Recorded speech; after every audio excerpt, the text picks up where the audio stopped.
Hello, my name is Melissa, and I know why you're here. Your baby won't sleep. You're exhausted, and you've tried everything. This series was developed by Dr. Greg Oji, a pediatrician with 37 years of experience who has helped over 2,000 families solve this exact problem. What you're about to learn works because it's been tested on thousands of real babies in real homes. Subscribe now, and let's end those sleepless nights together. Let's get started. How much sleep does your baby really need? Before we talk about how to help your baby sleep, let's talk about how much sleep your baby actually needs. And here's the truth. It's probably more than you think, but also more flexible than the rigid schedules you might have seen online. Sleep isn't just about giving you a break, though. That's certainly a welcome benefit. Sleep is when your baby's brain develops, when their body grows, when they process everything they've learned during the day. It's as essential as food. The sleep your baby needs at every age. Newborns 0 to 3 months, the unpredictable phase. Let's start with the reality of newborn sleep. It's chaos. Beautiful, exhausting chaos. Your newborn baby needs about 14 to 17 hours of sleep in a 24-hour period, but it comes in short bursts, usually 2 to 4 hours at a time. Why so fragmented? Your newborn's stomach is tiny, about the size of a walnut at 1 week old. They need to eat frequently, every 2 to 3 hours, round the clock. Their circadian rhythm, the internal clock that tells us when to sleep and wake, hasn't developed yet. Day and night mean nothing to your newborn. During these first 3 months, your main job is to feed your baby on demand or every 2 to 3 hours. Let them sleep when they're tired. Wake them if they sleep longer than 3 hours during the day to ensure adequate feeding. Survive. Yes, I'm serious. Just making it through these weeks is an accomplishment. This phase is exhausting, but it's temporary. You're not doing anything wrong if your newborn won't sleep in the bassinet, wakes up every hour, or seems to need constant holding. That's normal newborn behavior. Want the complete guide with every detail and strategy? Get the book Sleep Training Made Simple by Dr. Greg Oji on Amazon. The link is right here in the description. We just covered one piece. The book gives you everything. Click that link, get your copy, subscribe for more videos, and let's transform your night starting tonight. 3 to 6 months. Building a pattern. Around 3 months, something magical starts to happen. Your baby's circadian rhythm begins to develop. They start to understand the difference between day and night. Their stomach has grown, so they can go longer between feeds. This is when sleep training becomes possible and effective. At this age, your baby needs about 14 to 16 hours of total sleep in 24 hours. Here's what that typically looks like. Nighttime sleep. Gradually working toward 10 to 12 hours. This is your goal by 6 months. Daytime naps. 4 to 6 hours total, usually split into 3 to 4 naps. This is when you'll start sleep training. The goal isn't perfection, it's progress. You're helping your baby gradually extend those nighttime sleep stretches, working toward longer, more consolidated sleep. 6 to 12 months, the sweet spot. By 6 months, most babies are capable of sleeping 10 to 12 hours at night without feeding. Their bodies have developed enough fat reserves to maintain blood sugar levels overnight. They're developmentally ready for this milestone. Total sleep needs remain at 14 to 16 hours, but it's distributed differently. Nighttime sleep, 10 to 12 hours. Daytime naps, 2 to 4 hours, usually 2 to 3 naps. At this stage, you're protecting and maintaining the sleep patterns you've established. Your baby might start dropping naps, going from 3 naps to 2, for example, and that's perfectly normal. What sleeping through the night really means. Here's something that surprises many parents. When pediatricians and sleep experts talk about 4 or 5-month-old babies sleeping through the night, we don't mean 12 hours of uninterrupted sleep. We mean 6 to 8 hours of continuous sleep, brief period of wakefulness, and 4 to 6 hours of more sleep.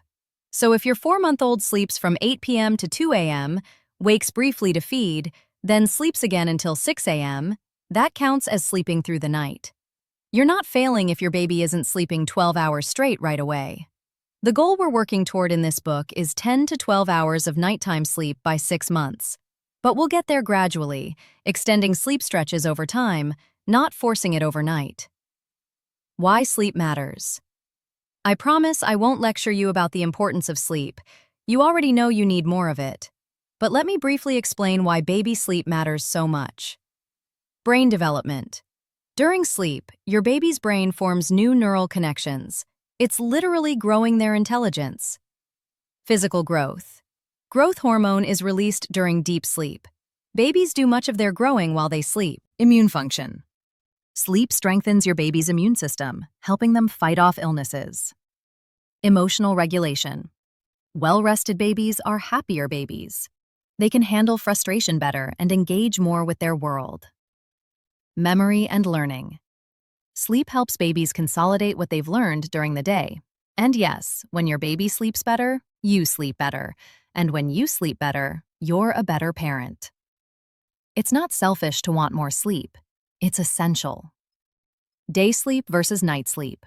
What's the difference? You might notice that nighttime sleep training often progresses faster than nap training. There's a reason for that. Day sleep and night sleep are controlled by different mechanisms in your baby's brain. Night sleep is driven by your baby's circadian rhythm, that internal clock that responds to darkness and light. As your baby's circadian rhythm develops around 3 months, nighttime sleep naturally becomes easier to consolidate. Daytime naps are driven more by homeostatic sleep pressure. Basically, how long your baby has been awake and how tired they are. Naps can be trickier because they fight against your baby's natural alertness during daylight hours. What this means for you. Don't worry if nighttime sleep improves before nap sleep. That's completely normal. We'll use the same sleep training approach for both, but naps might take a bit longer to solidify. Signs your baby is getting enough sleep. How do you know if your baby is getting adequate sleep? Look for these signs. Your baby wakes up happy and alert, not crying or fussy. They're generally content during wake times. They're meeting developmental milestones. They're feeding well and gaining weight appropriately. They fall asleep relatively easily for naps and bedtime. They can stay awake and engaged during appropriate wake windows. If most of these describe your baby, they're probably getting enough sleep, even if it doesn't match the exact hours in a book or online chart. Signs your baby needs more sleep. On the flip side, here are signs your baby might be sleep-deprived. They're consistently fussy or irritable. They fall asleep immediately in the car or during feeding. They wake up crying from naps. They're hard to put down for sleep. They seem wired or hyper when they're actually exhausted. They need constant motion or holding to sleep. They're taking very short naps, 20 to 30 minutes. If you're seeing several of these signs, your baby probably needs more sleep. The good news? The sleep training method in this book will help address all of these issues. Here's something important to understand. Overtired babies don't sleep better, they sleep worse. When babies are overtired, their bodies produce cortisol, a stress hormone, that actually makes it harder for them to fall asleep and stay asleep. It's counterintuitive, but it's true. That's why one of our goals is to prevent overtiredness by establishing consistent sleep patterns. When your baby gets adequate sleep, falling asleep becomes easier, not harder. Remember, every baby is different. These are guidelines, not rigid rules. Some babies need slightly more sleep, some slightly less. Your job is to watch your individual baby and respond to their cues, not to force them into someone else's perfect schedule. Now that you understand how much sleep your baby needs, let's talk about the other foundation of good sleep, feeding. Want the complete guide with every detail and strategy? Get the book Sleep Training Made Simple by Dr. Greg O.J.I. on Amazon. The link is right here in the description. We just covered one piece. The book gives you everything. Click that link, get your copy, subscribe for more videos, and let's transform your nights starting tonight. Hello! My name is Melissa, and I know why you're here. Your baby won't sleep. You're exhausted, and you've tried everything. This series was developed by Dr. Greg O.J.I., a pediatrician with 37 years of experience who has helped over 2,000 families solve this exact problem. What you're about to learn works because it's been tested on thousands of real babies in real homes. Subscribe now, and let's end those sleepless nights together. Let's get started. Feeding your baby, the foundation of good sleep. Here's a truth that might surprise you. Feeding and sleeping are deeply connected. A well-fed baby sleeps better. A well-rested baby feeds better. They're two sides of the same coin. In this chapter, I'm going to give you clear, practical feeding guidelines that support good sleep. I'll keep the numbers simple and the recommendations achievable. This isn't about perfection. It's about making sure your baby is getting what they need to sleep well and grow strong. Newborns, 0 to 30 days. The every 2-3 hour phase. How much your baby needs. Let me give you the numbers that matter, and I promise to keep this as simple as possible. Your newborn needs about 70 to 80 milliliters of breast milk or formula per pound of body weight every 24 hours. That's the main number to remember. For those who want to understand the calories, this translates to 45 to 55 calories per pound, or 100 to 120 calories per kilogram. But honestly, you don't need to think about calories at home. Focus on the volume, 70 to 80 milliliters per pound per day. The simple formula to remember. If you're formula feeding, here's a helpful conversion. 30 milliliters of standard formula or breast milk contains about 20 calories. This makes it easy to calculate your baby's needs. For example, if your baby weighs 8 pounds, 8 pounds times 70 milliliters equals 560 milliliters per day. Consider this minimum. 8 pounds times 80 milliliters equals 640 milliliters per day. Consider this average. If you're feeding every 3 hours, 8 feeds per day, that's roughly 70 to 80 milliliters per feed. See? Not as complicated as it seems. Want the complete guide with every detail and strategy? Get the book Sleep Training Made Simple by Dr. Greg Moji on Amazon. The link is right here in the description. We just covered one piece. The book gives you everything. Click that link, get your copy, subscribe for more videos, and let's transform your nights starting tonight. Remember, these are merely guidelines and not rigid rules. We encourage that newborn babies feed on demand. In situations where your baby is not gaining enough weight or is spitting up after feeds, then it may become important to enforce minimum feeding volumes for poor weight gain. Or we may limit maximum feeding volumes for babies with reflux. Important note for special cases. Some babies need special formulas with higher calorie content, particularly premature babies or those with certain medical conditions. If your baby falls into this category, your pediatrician will guide you on the specific formula and amounts. For everyone else, standard formula or breast milk works perfectly. Should you wake your baby to feed? Yes. During the first month, you need to wake your baby every 3 hours during the day to feed. I know this feels counterintuitive. Why wake a sleeping baby? But here's why it matters. Your newborn needs frequent feeds to maintain blood sugar. Regular feeding helps establish your milk supply if you're breastfeeding. It ensures your baby gets enough total calories in 24 hours. It helps distinguish day from night, active days, restful nights. At night, you can let your newborn sleep a bit longer, up to 4 hours before feeding. But during the day, set an alarm if you need to. Those daytime feeds matter. For breastfed babies, watching wet diapers. If you're breastfeeding, you obviously can't measure exact volumes at home. So how do you know if your baby is getting enough? The answer is simple. Count or weigh wet diapers. A well-fed breastfed baby should have 7 to 12 or more wet diapers every 24 hours. Pale yellow urine, dark yellow or orange suggests dehydration. Several dirty diapers per day in the early weeks. If your baby is having 7 to 12 plus wet diapers and gaining weight at pediatrician visits, they're getting enough breast milk. Simple as that. You don't need to stress about milliliters and ounces. Days 30 to 90. Your baby starts sleeping longer. Let them sleep, but check the daily total feed volume. Great news. After the first month, you can let your baby sleep longer stretches at night.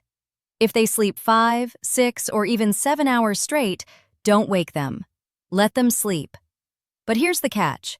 They still need their total daily volume.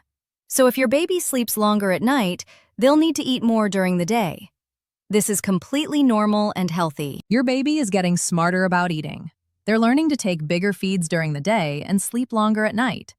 Support this natural shift by offering full feeds during daytime hours, making daytime feeds engaging and alert, keeping nighttime feeds calm and dimly lit, not rushing to feed at every nighttime whimper. Give them a moment to settle. When to worry and when not to. Don't worry if your baby's feeding schedule varies from day to day. Some feeds are bigger, some smaller. They're eating less per feed but more frequently, or vice versa. They wake up hungry after a longer sleep stretch. They're eating more during growth spurts, usually around 3 weeks, 6 weeks, 3 months. Do contact your pediatrician if your baby isn't waking to eat at least every 4 to 5 hours. They're consistently refusing feeds. Wet diapers drop below 6 to 7 per day. They're not gaining weight appropriately. They seem lethargic or unresponsive. They're consistently fussy after feeds or showing signs of reflux. 4 months and beyond. The new routine, 5 to 6 feeds a day. Once your baby reaches 4 months, you'll naturally settle into a pattern that looks something like this. Breakfast, morning feed. Mid-morning snack, between breakfast and lunch. Lunch, midday feed. Afternoon snack, between lunch and dinner. Dinner, evening feed, usually before bedtime. Maybe one extra feed in between. At this age, breast milk or formula is still your baby's main source of nutrition. The 5 or 6 feeds should still be all milk or formula. Remember, your baby still needs to drink 70 to 80 milliliters of formula or breast milk per pound of body weight. Let's use an average of 75 milliliters per pound. So if your baby is, say, 12 pounds at this stage, they need about 75 times 12 equals 900 milliliters of milk or 30 ounces. If the same baby is getting 5 feeds during the day, then baby needs 6 ounces of milk per feed to meet up the daily requirement. If your baby is not taking up to 6 ounces per feed, no need to worry. Simply increase the number of feeds to 6 or even 7 as needed.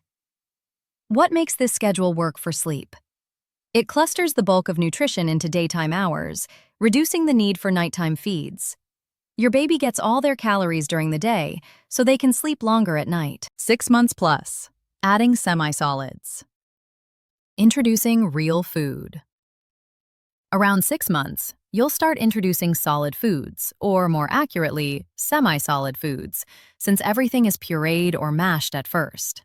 This is an exciting milestone, but it doesn't mean milk is done. Far from it. Here's how it typically evolves. 6 to 7 months. Start with single-ingredient purees at 1 meal per day, then gradually increase. 7 to 9 months. Offer semi-solids at 2 or 3 meals, continuing with breast milk or formula. 9 to 12 months. 3 semi-solid meals plus snacks, with breast milk or formula still important. You may now begin to introduce real solid foods, but ensure food is soft. Vegetables should be cooked to be very soft at this stage. No raw vegetables. You may also offer finger foods that baby may hold and eat. Self-feeding should also be encouraged at this stage. Don't worry about the mess the baby makes at first. It gets less messy with time as practice makes perfect. What replaces what? A common pattern that works well for both nutrition and sleep. Breakfast, breast milk or formula. Mid-morning snack. Semi-solid food, pureed fruits, vegetables, grains. Lunch, breast milk or formula. Afternoon snack, semi-solid food. Dinner, breast milk or formula, before bedtime. This gives you 3 milk feeds and 2 solid food feeds. The solid foods replace the snacks while maintaining those important milk feeds that your baby still relies on for calories and nutrition. As your baby gets older and eats more solid food, you might gradually shift to solid foods at all 3 main meals, with milk as part of those meals or as snacks. But there's no rush. Follow your baby's lead and your pediatrician's guidance. Homemade versus store-bought or WIC. You can absolutely make your own baby food at home. It's often cheaper, and you know exactly what's in it. Pureed vegetables, mashed bananas, cooked and mashed sweet potatoes, oatmeal thinned with breast milk or formula. All of these are excellent first foods. Or you can use store-bought baby food. WIC also offers excellent baby food choices if your baby is qualified. All are fine. Do what works for your family, your schedule, and your budget. Your baby doesn't know the difference, and either choice can be nutritious. What matters more than where the food comes from? Offer a variety of foods to expose your baby to different tastes. Introduce one new food at a time. Wait 3 to 5 days before adding another. Make mealtimes pleasant and pressure-free. Let your baby explore food at their own pace. Continue offering breast milk or formula as the main nutrition source. The weight check reality. Doctor visits as your measuring stick. Here's the most important thing I can tell you about feeding. Your pediatrician visits are your reality check. If your baby is gaining weight appropriately, you're feeding them enough, period. You don't need a fancy scale at home. You don't need to weigh every diaper or measure every ounce obsessively. Regular pediatrician visits will show you if your baby is thriving.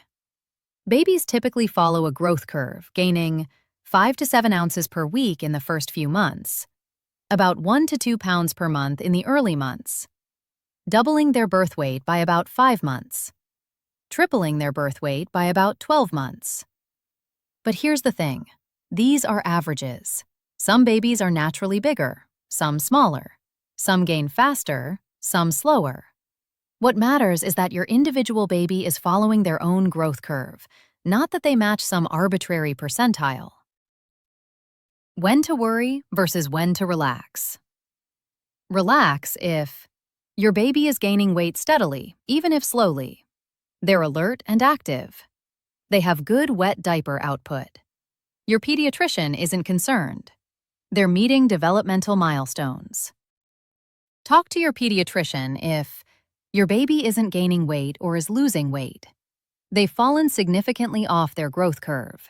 They seem lethargic or uninterested in feeding. They're having fewer than 6 wet diapers per day. You're worried, even if you can't pinpoint why. That last one is important. If your gut tells you something is wrong, don't dismiss it. Call your pediatrician. That's what we're here for. Feeding your baby well is one of the foundations of good sleep. When your baby's hunger is satisfied and their nutrition is adequate, they'll be able to sleep longer stretches. And when they sleep better, they'll feed more efficiently. It's a positive cycle. Now that we've covered the basics of sleep and feeding, it's time to talk about when and how to start sleep training. That's where the real transformation begins. Want the complete guide with every detail and strategy? Get the book Sleep Training Made Simple by Dr. Greg M. Oji on Amazon. The link is right here in the description. We just covered one piece. The book gives you everything. Click that link, get your copy, subscribe for more videos, and let's transform your nights starting tonight. Hello, my name is Brittany, and I know why you're here. Your baby won't sleep, you're exhausted, and you've tried everything. This series was developed by Dr. Greg Oji, a pediatrician with 37 years of experience who has helped over 2,000 families solve this exact problem. What you're about to learn works because it's been tested on thousands of real babies in real homes. Subscribe now and let's end those sleepless nights together. Let's get started. When to start, the 3-month mark. If you take away one thing from this chapter, let it be this. 3 months is when sleep training becomes possible, effective, and gentle. Not 6 weeks, not 6 months, 3 months. This isn't an arbitrary number I pulled from thin air. It's based on your baby's developmental readiness, their physical capability, and decades of clinical experience with families just like yours. Why 3 months is the magic number? At around 3 months, several important developments happen almost simultaneously. 1. Circadian rhythm development. Your baby's internal clock, the circadian rhythm that regulates sleep and wake cycles, begins to mature around 3 months. Before this, day and night mean nothing to your baby. After this, their body starts to understand that darkness signals sleep time and light signals wake time. This biological development is crucial. You can't sleep train a baby whose circadian rhythm hasn't developed yet. It's like trying to teach someone to swim before they can hold their breath. The foundation just isn't there. 2. Stomach capacity increase. By 3 months, your baby's stomach has grown significantly. They can now take in more milk or formula at each feeding, which means they can go longer between feeds. A newborn's stomach might only hold 2 to 3 ounces. A 3-month-old can take 4 to 6 ounces or more. This physical capacity is essential for longer sleep stretches. Your baby literally couldn't go 5 to 6 hours without eating as a newborn. Now they can. Want the complete guide with every detail and strategy? Get the book, Sleep Training Made Simple by Dr. Greg Moji on Amazon. The link is right here in the description. We just covered one piece. The book gives you everything. Click that link, get your copy, subscribe for more videos, and let's transform your nights starting tonight. 3. Neurological maturity. Your baby's brain is rapidly developing, and by 3 months, they're capable of self-soothing, that essential skill of falling back asleep without parental intervention. This doesn't mean they will self-soothe automatically. It means they can learn to, which is what sleep training teaches. 4. Predictable sleep patterns emerge. Around 3 months, you'll start to notice patterns in your baby's sleep. They might consistently get sleepy around the same time each evening. They might take naps at roughly similar times each day. These patterns indicate readiness for a more structured sleep schedule. 5.